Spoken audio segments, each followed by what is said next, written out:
May malaking gulo na nagaganap doon po sa France ang ating aalamin ngayon mga sangkay sa ating pandaigdigang balita. Alright? So sa mga hindi pa po nakakapag-subscribe dyan dito sa ating YouTube channel, welcome po sa Sangkay World Talks kung saan dito lamang po natin pinag-uusapan yung mga pandaigdigang balita. Kung gusto nyo ng mga ganitong klaseng topic, makikita nyo po yung subscribe button sa baba ng video na to. I-click nyo lamang po yung subscribe, i-click ang bell, at i-click nyo po yung all. Sa mga nanonood po sa Facebook, i-follow nyo po yung ating Facebook page. Okay, so ngayon nga po mga sangkay, ito po yung ganap. No, may malaking gulo doon sa France. At eto mga sangkay, papakita ko po sa inyo.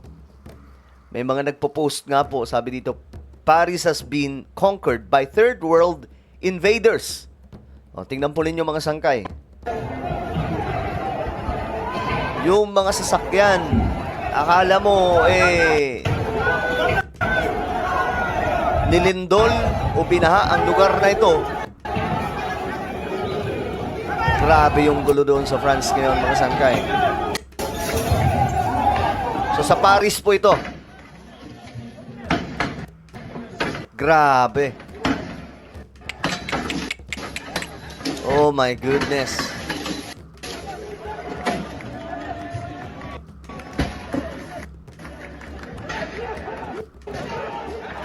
So, paliwanag ko lang sa inyo, ganito po kagulo mga sangkay, yung mga nakakapagtaka lang kasi halos lahat ng mga bansa na may presidente magugulo maliban po doon sa China, no? Kasi sa China may presidente po sila, pero we all know naman na maganda yung sistema. Pero karamihan po talaga mga sangkay like Philippines, US, ito sa France, ang gulo-gulo mga sangkay, rally dito, rally doon, at talagang grabe yung mga tao. Tingnan nyo.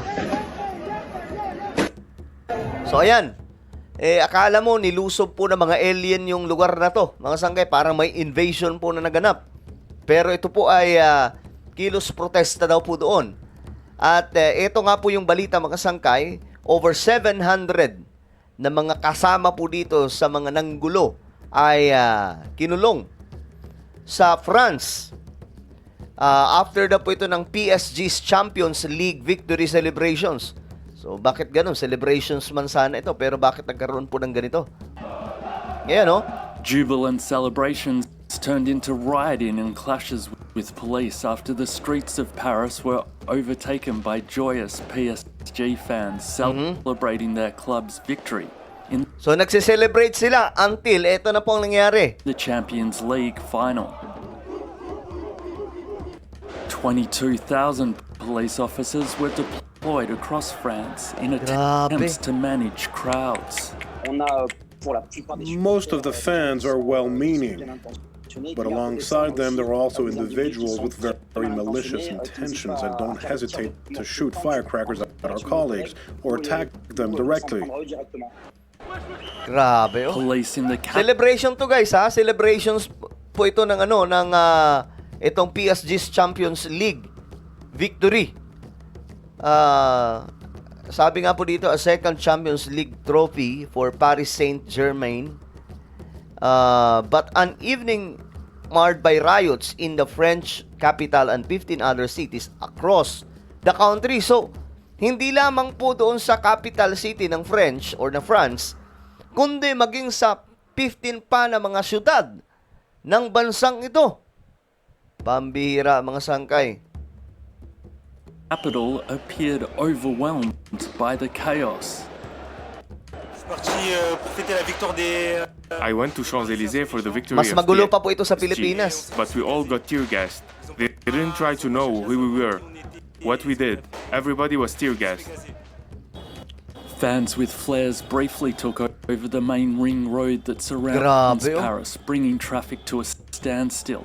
Bus shelters destroyed and cars and trash were also set ablaze in the capital. Grabe ang ginawa ng mga Similar to. scenes reported in multiple French cities, including Grenoble, Bordeaux, Lyon, Strasbourg, and Rennes. Nous avons procédé à 780. We have made 780 arrests across the entire country. Last year, there were 592 arrests for the same event. So that's an increase of 32%. I would also like to note that 57 police and gendarmerie officers were injured during these events.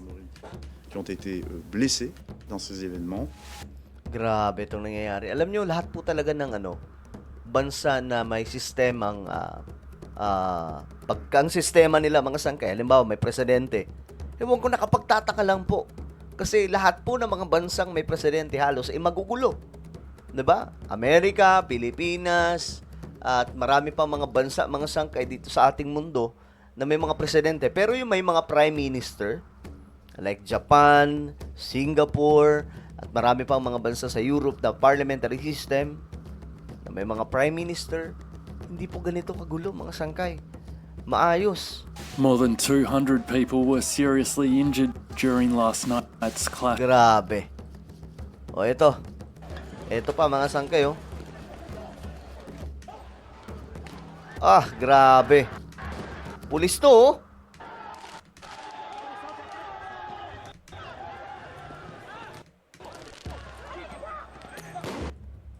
Grabe naman to. Sobra na to. Hindi na to celebration, men.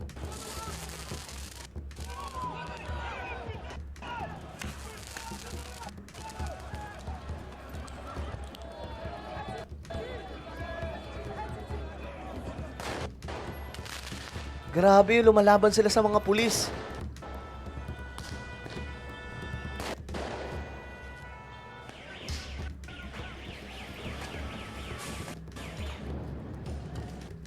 Grabe pala, mas malala pa po yan sa Pilipinas ah.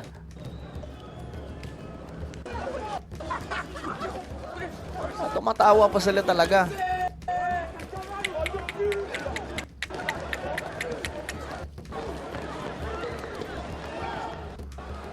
Anong nangyayari sa bansang to?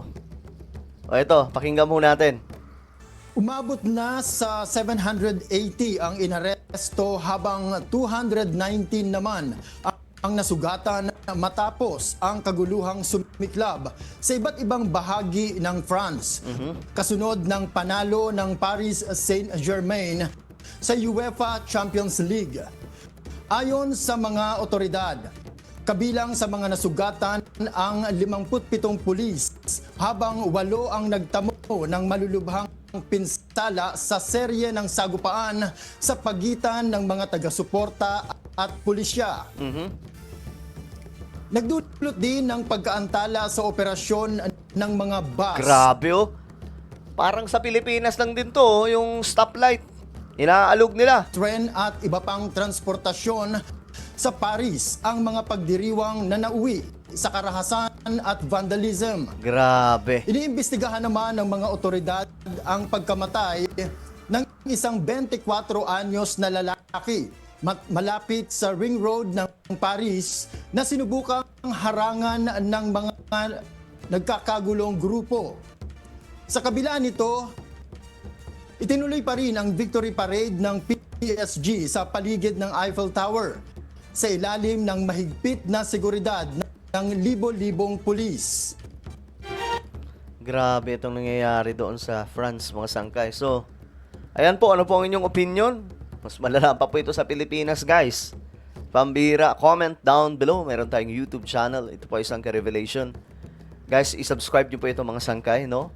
At syempre, isubscribe nyo rin po itong ating YouTube channel, Sangkay World Talks, kung gusto nyo na palagi kayong updated sa mga ganitong klaseng content, mga pandaigdigang balita. Okay, ako na po ay magpapaalam. Mag-iingat pong lahat. God bless everyone.